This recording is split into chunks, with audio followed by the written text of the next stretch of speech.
오늘 주신 말씀을 통해서 온 마음으로 찾으면 만나리라 제목을 가지고 함께 말씀 나누겠습니다. 영국의 유명한 소설가이자 평신도 영성가였던 C.S. 루이스라는 분이 계십니다. 이분은 참 유명한 책을 많이 썼죠. 라니아 연대기 같은 아주 영화로도 만들어진 그러한 유명한 소설도 쓰셨고, 이분이 쓴 책 가운데 스크루 스테이프의 편지라는 책이 있습니다. 이 책의 내용에 보면 이 악마들이 성도들을 유혹을 해서 믿음을 잃게 하는 그러한 방법에 대한 내용이 기록이 되어 있어요. 성도들을 공격합니다. 시험에 빠뜨리고 겁을 주고 분쟁케 하고 시련을 주고 걱정하게 하고 건강을 잃게 하고 재산을 빼앗아갔습니다. 그렇게 하면 성도들이 믿음을 잃고 시험에 빠지고 교회 나가지 않겠지. 그렇게 해서 그 방법을 쓴 거예요. 그런데 이상하게요, 성도들이 힘든 상황이 생기면 더 열심히 하나님의 말씀을 보고 그 말씀 의지해서 기도하는 거예요. 또 교회 안에서 다툼을 이 마귀가 야기합니다. 그러니까 성도들이 다투는 것이 아니라 서로 자기 잘못이라고 하면서 서로를 섬겨 주었습니다. 박해를 하니까 하면 할수록 성도들은 더 신실해졌고 교회는 성장했고 부흥하게 되었다는 거예요. 악마였던 워무드는 어쩔 수 없이 경험이 많고 교활한 대장 악마 스크루테이프에게 편지를 씁니다. 어떻게 하면 성도들을 유혹할 수 있겠습니까? 도움을 요청하는 편지를 쓴 거죠. 대장 악마 스크루테이프는 이 악마 조카였던 워무드에게 인간을 유혹하는 31가지 방법에 대해서 편지를 써가지고 보내옵니다. 그런데 그 31가지 중에 가장 효과적인 유혹 방법이 있는데 그것이 무엇인가? 바로 그 방법은 가만히 두는 전략이라고 합니다. 가만히 두는 것. 무엇을 하든지 그냥 둬라. 괴롭히지 말고 편안하게 하고 부유하게 하고 넉넉하게 하고 잘되게 해라. 그러면 성도들은 기도하지 않을 것이고 하나님을 찾지도 않을 것이고 서로 잘났다고 분쟁하고 다투고 싸우다가 스스로들이 자멸할 것이다. 그렇게 악마 대장인 스크루테이프는 조카 워무드에게 편지를 보냅니다. 그때 공격을 하면 100% 넘어진다는 거예요. 여러분, 그래요. 성도들의 신앙은 가만히 두면 기도하지 않아요. 가만히 두면 예배를 게을리합니다. 가만히 두면 믿음이 점점 약해져요. 그렇기에 우리 성도들은 넘어지지 않기 위해서 항상 열심을 가져야 될 줄 믿습니다. 열심을 내어야 우리는 마귀의 유혹에 넘어지지 않는 것이죠.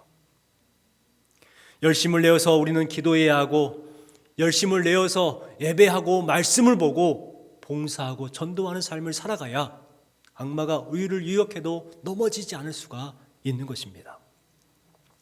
말씀을 준비하면서 찬양이 생각이 났는데 목마른 사슴이라는 찬양이에요.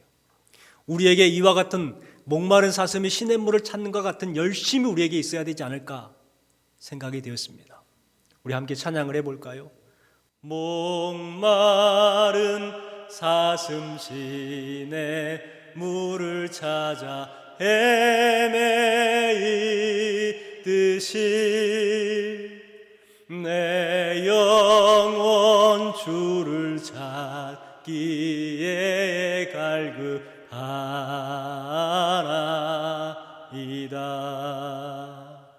주님만이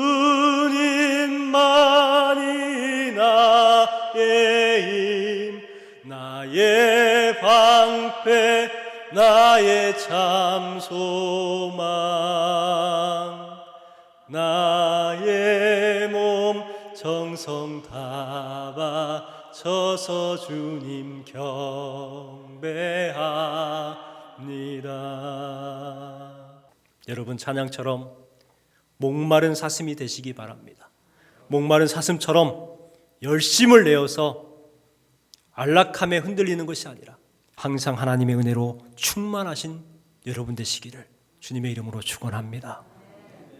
오늘 말씀은 이스라엘 백성들이 하나님께서 주시는 평안함과 안락함에 취해서 우상 숭배를 함을 통해서 하나님께서는 이스라엘 백성들에게 벌을 내리십니다.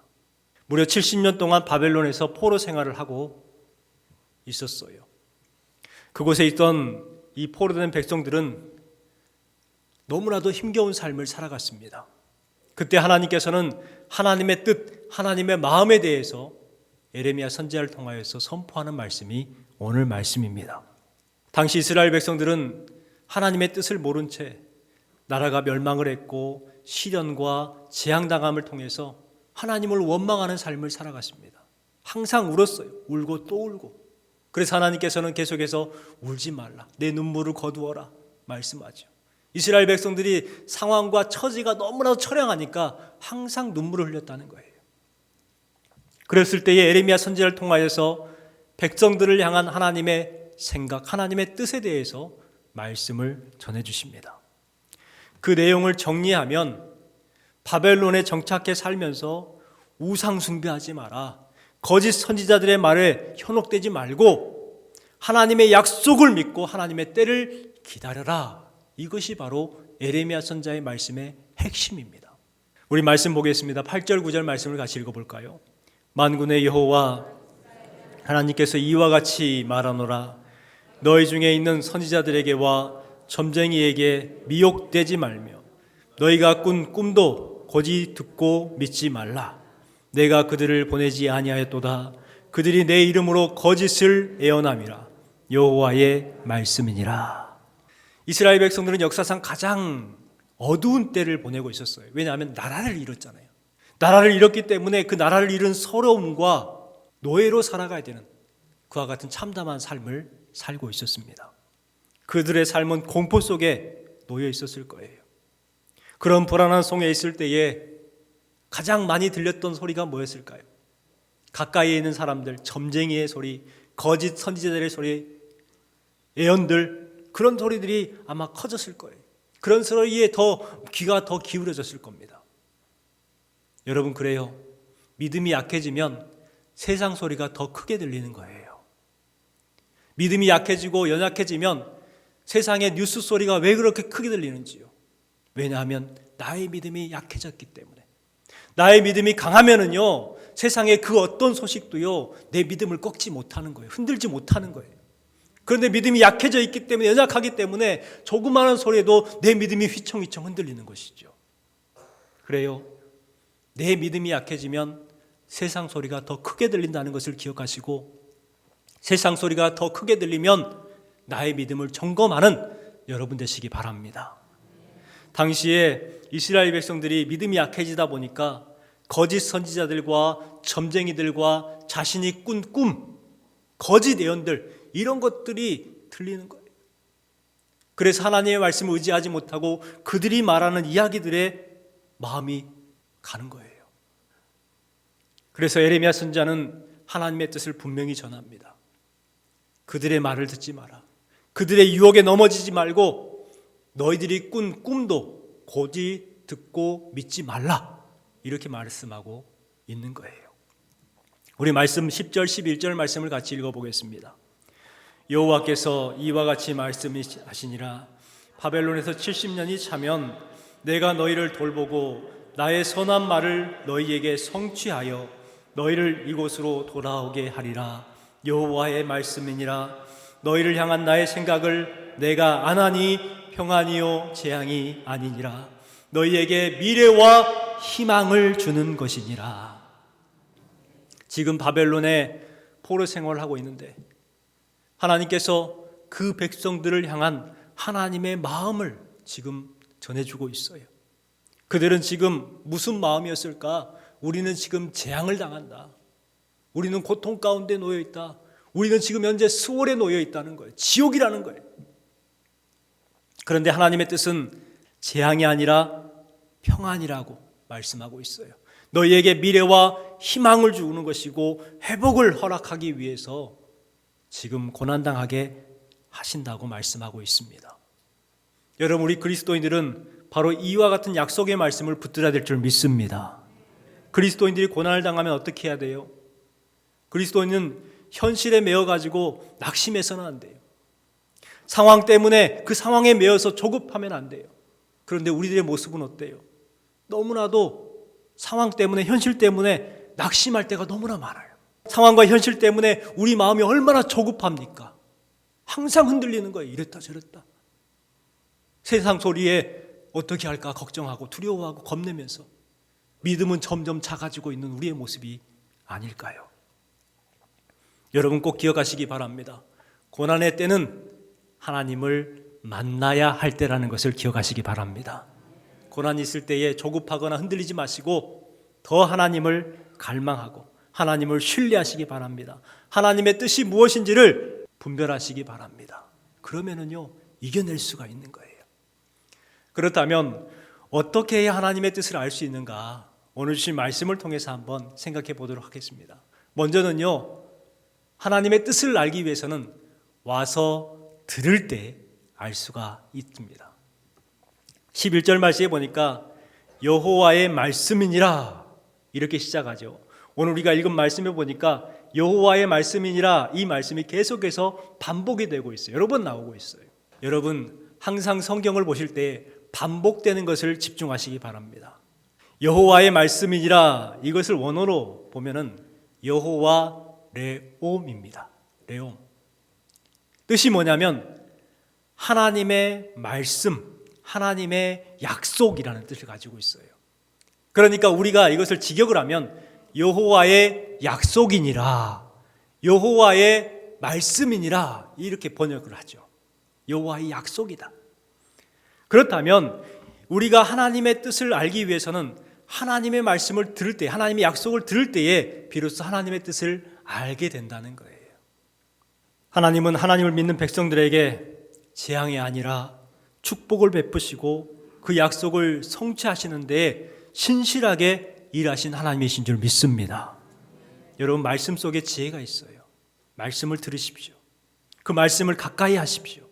시편 73편 말씀에 보니까 하나님을 가까이 함이 내게 복이라 분명하게 말씀하고 있어요. 여러분 하나님의 말씀을 가까이 하면 왜 복이 됩니까? 그 이유가 바로 하나님의 말씀이 나를 이끌기 때문에 그래요. 하나님의 말씀이 나를 이끄시고 인도하시기 때문에 그것이 바로 복된 것이라고 말씀하고 있는 것입니다. 성경에 유명한 사람 솔로몬이 있잖아요. 솔로몬이 참 지혜로운 사람이잖아요. 솔로몬이 하나님 앞에 1000번제를 드립니다. 그러니까 하나님께서 감동을 하시고 솔로몬에게 이렇게 말씀하죠.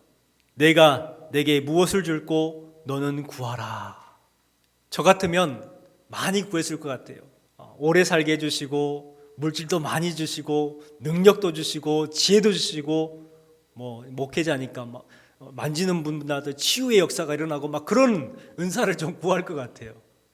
그런데 솔로몬은 무엇을 구했을까요? 열왕기상 3장 9절 말씀에 보니까 듣는 마음을 종에게 주사 주의 백성을 재판하여 선악을 분별하게 하옵소서. 여러분 뭘 구했어요? 듣는 마음을 구했어요. 정확하게는 하나님의 말씀을 듣는 마음을 저에게 주십시오. 그래서 하나님께서 나에게 맡겨둔 저 백성들을 판단하고 선악을 분별하게 하소서. 바로 하나님의 말씀을 듣는 그 마음을 구했다는 것입니다. 여러분 하나님의 말씀을 들을 때에 지혜가 나타나게 될 줄 믿습니다. 세상 소리가 아니라 우리는 하나님의 말씀에 귀를 기울여야 돼요. 그래야 지혜로워요. 여러분 세상 소리를 많이 들어보십시오. 어떻습니까? 혼란스러워요. 오히려 더 답답해집니다. 그런데 하나님의 말씀을 들으면 어떻게 돼요? 마음이 풀려지게 되고 기준을 얻게 되고 찾게 되고 결국은 문제가 해결받게 되잖아요. 주신 말씀처럼 여기에 계신 여러분들은 세상의 소리에 귀를 기울이지 마시고 하나님의 말씀에 귀를 여시기를 주님의 이름으로 축원합니다. 프랜시스 첸 목사님이 쓴 짧은 동화입니다. 이 동화는 빨간 트랙터라는 그러한 동화인데요. 이 작은 마을에 빨간 트랙터 한 대가 있었어요. 그런데 마을 사람들이 이 트랙터를 사용하는 방법을 잘 몰라요. 그래서 어떻게 이 트랙터를 사용하냐면 트랙터를 줄을 연결해 가지고 앞에서 여러 사람이 트랙터를 줄을 끌어요.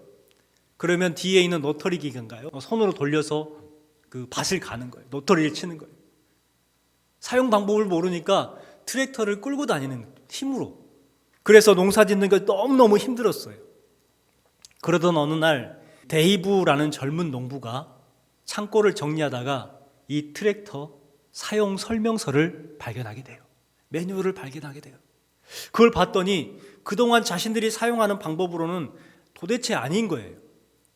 아, 이렇게 사용하는 거구나 하고 알고 이제 동네 사람들한테 이제 전합니다. 여러분, 우리가 그동안 트랙터 사용하는 방법을 잘못 알고 있었어요. 그렇게 하면 안 돼요.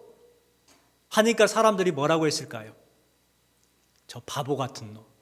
우리가 그동안에 이렇게 가지고 얼마나 많은 날 동안 농사를 지었는데 저 바보 같은 놈 헛소리하고 있네.